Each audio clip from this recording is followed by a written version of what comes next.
Olá, meninos e meninas! Iremos iniciar agora a nossa quinta aula do nosso curso Praticando Algoritmos.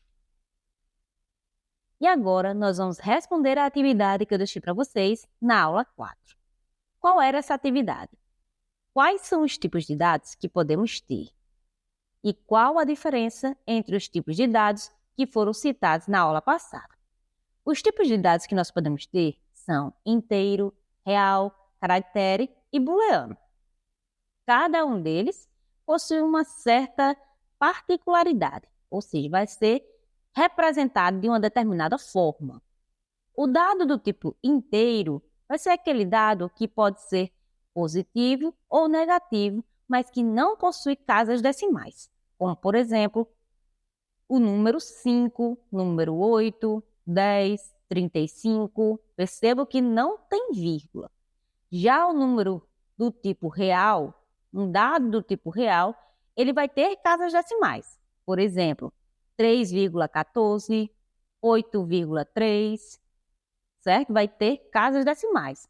Porém, nos algoritmos aqui que a gente vai fazer, nos códigos, nós não vamos representar com vírgula, porque a notação que a gente utiliza é a notação inglesa, onde a gente vai trocar a vírgula pelo ponto. Então, em vez de colocar 3,14, a gente vai colocar, por exemplo, 3,14 nos nossos códigos. Temos também o tipo de dado que pode ser chamado de booleano, que é um tipo de dado que vai retornar um valor verdadeiro ou falso.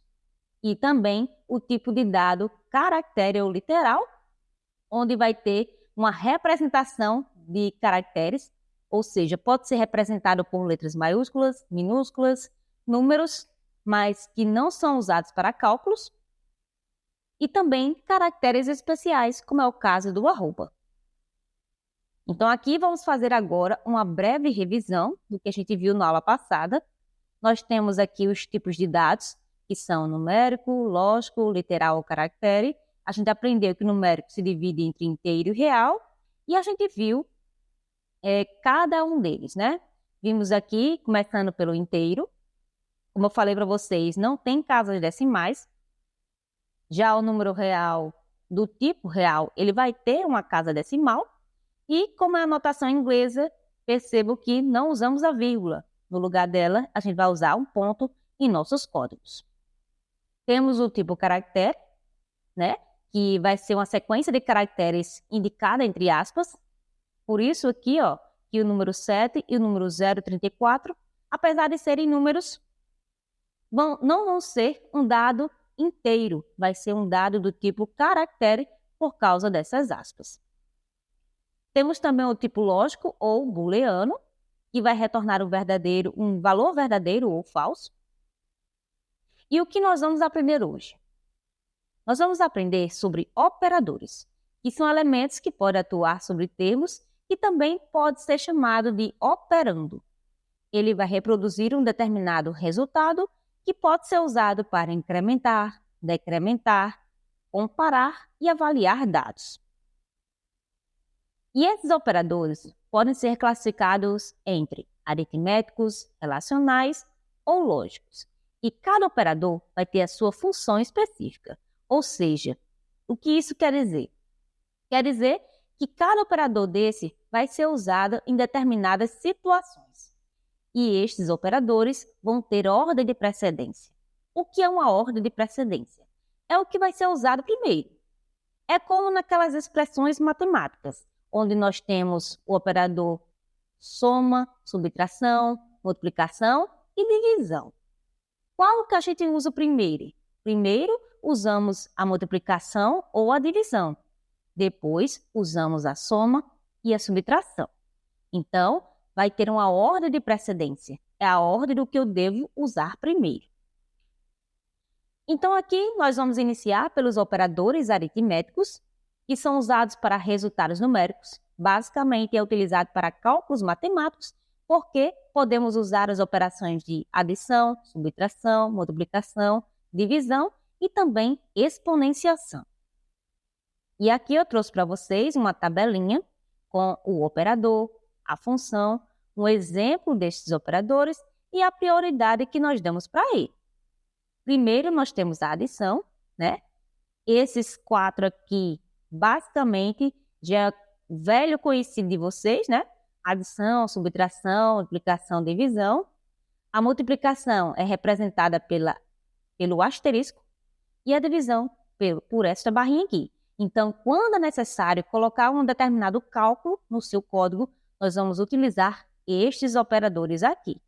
Se for de adição, usamos o mais, subtração, o tracinho, multiplicação, asterisco e a divisão, esta barrinha.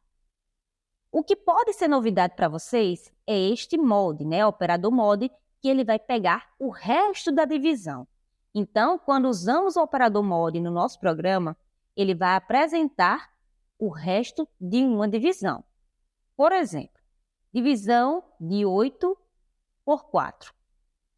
O que o programa vai me dar, aqui neste exemplo, vai ser o resto desta divisão, porque eu estou utilizando o operador mod. Temos também o operador para exponenciação, né? E aqui a ordem de prioridade, que é o que eu devo usar primeiro quando surgir determinados operadores. Temos também os operadores relacionais, que usamos basicamente para comparar dados, e essa comparação pode ser feita entre objetos de mesma natureza, ou seja, variáveis do mesmo tipo de dado. Ou seja, o que vai ser comparado aqui? Vai ser um dado inteiro com dado inteiro, um dado real com dado real, um dado caractere com dado caractere e um dado booleano com um dado booleano. Geralmente a gente utiliza muito quando vai usar o se então, certo? Então, em aulas posteriores, vamos aprender bem direitinho sobre o se então e a gente vai relembrar um pouquinho sobre esses operadores aqui. E aqui no operador relacional, vamos ter um resultado que vai ser um valor lógico que vai ser geralmente verdadeiro ou falso. E aqui eu tenho uma atividade para que vocês possam fixar o conhecimento que a gente adquiriu hoje sobre operadores. Na primeira questão, eu pergunto a vocês quais são os tipos de operadores que podemos ter e para que podemos usar os operadores. Então, o que a gente viu na aula de hoje? A gente aprendeu sobre os operadores e que esses operadores podem ser classificados em aritméticos, relacionais, né? A gente viu bem direitinho cada um deles de maneira bem aprofundada. Quando a gente começar a ver os códigos, nós vamos poder visualizar melhor estes operadores.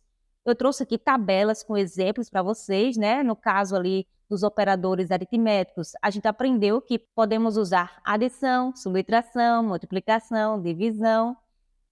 Vocês viram que tem um operador para cada operação dessa. Vimos também que podemos usar o operador mod para pegar o resto da operação de divisão e mostrar na tela. Seria um programa para retornar o resto de uma determinada divisão. E também vimos que existe um operador determinado para a exponenciação. Tá certo, gente? Então, não deixem de responder a questão que eu acabei de colocar aqui para vocês, porque é só resolvendo exercícios que a gente vai aprender.